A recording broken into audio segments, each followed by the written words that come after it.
Suicide Squad Kill the Justice League is certainly a game that exists, but despite the plot being absolute horse and the amount of plot armor being used here is insane, the characters are actually likable and they feel like they're comic characters to a certain extent, some more than others. Some of the best parts of this game are the evil Justice League members. Flash, Batman, Green Lantern, and Superman carry this game from a 0 out of 10 to a 2 out of 10. So, with that being said, who's the best evil Justice League member? Well, what other way to find out than with a good old fashioned ranking? So, basic rules. Wonder Woman isn't in this ranking since she isn't evil and she'd be either dead last or second to last. Seriously, she is extremely uninteresting and boring. That's it, let's start the ranking. Number 4, Superman. Come on, what did you expect? He has literally 2 lines of dialogue. And you know what's the worst part about this? They gave him the best physique, Nolan North as the voice actor. The game takes place in his hometown, and he was the first fing poster for the game. And even with all of that, nothing. Literally nothing. During his fight with Diana, he doesn't even say anything. Mouth shut. Bro was mewing. No wonder he got that jawline. But like, they gave him red undies. You don't do that and give bro 2 lines. Superman is probably the most disappointing aspect of this game. Everything else could have been perfect, and if they treated Superman like this, the story would have still been a 7 out of 10 at max. Like, it's insane how dirty they did, bro. Thankfully, every other Justice League member was treated far better in this game, including number 3, Green Lantern. He was such an asshole, bro. Everything this man said was fucking diabolical, and I loved every second of it. The opening is seriously an amazing way to show the entire map, show how the cruel Brainiac's forces are, and at the end of the opening with Barry, establishing both the relationship and also allowed for an amazing set piece that sets up both of these characters' boss fights. And his smaller appearances, while they aren't that important overall, there are still good moments that set up his beef with Deadshot, which is the second best dynamic in the game. And in his boss fight, I'd also like to point out that as his health bar goes down, he becomes more and more nervous and unhinged. This also happens in the Flashbox boss fight, and I'll talk about it there since, in my opinion, it's done better there, but still, it's a nice addition. And the cutscenes before and after his boss fight are great. They show his cockiness and what he thinks about the Suicide Squad. So overall, he is good, but not as good as Number 2, Batman. I mean, come on, what did you expect? Night at the Museum is one of the most iconic missions in the game, and this is one of Kevin Conroy's last performances as Batman, and you don't know how good it feels to hear Kevin Conroy in this game, especially his recording for Tim, and having fear toxin used against us was insane, an insane set piece for a bad boss fight. But I'm not here to talk about that. And Batman's design while we were under the toxin was peak. Bro was a straight nightmare. Me personally, I'm my pants if I was one of the Suicide Squad.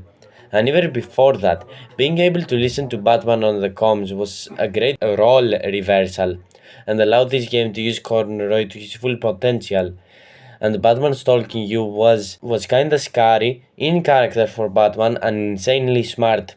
It would have been better if he glided around to follow you, but what we have is still great, and even before that, bro killed multiple guards, hit 2 of the hardest poses he's ever done, destroys the Suicide Squad, almost uses a gun, and before you continue, you can see that his hand is shaking, so he was trying to break free of this control. That detail alone puts him above Lantern. Back to what he did, which was catch Flash while he was running at least 300 kilometers per hour and beat the living out of him. insane. But despite all of that, he kinda gets wasted. After his defeat, he gets the Harley Quinn treatment, which honestly I don't mind, but after that, him just being on a gurney and not fighting back is bad. Like, bro, do something, we both know you can. And his death? Oof. I don't mind it as much as other people, but still, why doesn't he do anything? Why are you sitting down? They know exactly where to shoot and shoot you in the balls. Do you have a cramp? Seriously, bro, you are folding. Get the up. And now you're dead. That's one of the reasons why Bruce wasn't at first place. However, the start of the game was so good that I couldn't place him lower than second place. A good start and a bad end. So with Bruce gone, that just leaves number 1, The Flash. I say you should have seen this coming, but I don't think most people agree with me. So let's change your mind. Flash in this game was Lantern, but better. Better rivalry, better moments in the story, bigger menace, more confident, and a better descent to defeat. His first appearance as a villain was a straight jump scare, and from there we got the biggest menace for the rest of the game. And he also has the best quotes. Did you get him? Really? Why don't you just mail me the bullet? Coffee. I want you to stay awake this time. You know, for the torture. Would you look at that? He did have a heart. Oh my! Did we just take out the world's greatest assassin? Oh, Boomer! Stay with us now, because I really want you to see this next part. Of course we'll have to kill every man, woman, and child to do it, even the dogs. Hey, Metropolis! Do you like live executions? Well, don't touch that dial, Or I'll break your fingers. I did want to grab you one at a time and run fast enough to burn the skin off your bones. Friction, you know? Ouchie! Seriously, that man is insane. Everything he did was fucking diabolical and arrogant. He could have killed the squad multiple times, but he didn't because he was having fun, and also makes his defeat even better and more satisfying. Overall, the only thing I think was bad about him is that he instantly died when his boss finished. Seriously, that's it. Everything else was great, including the voice acting.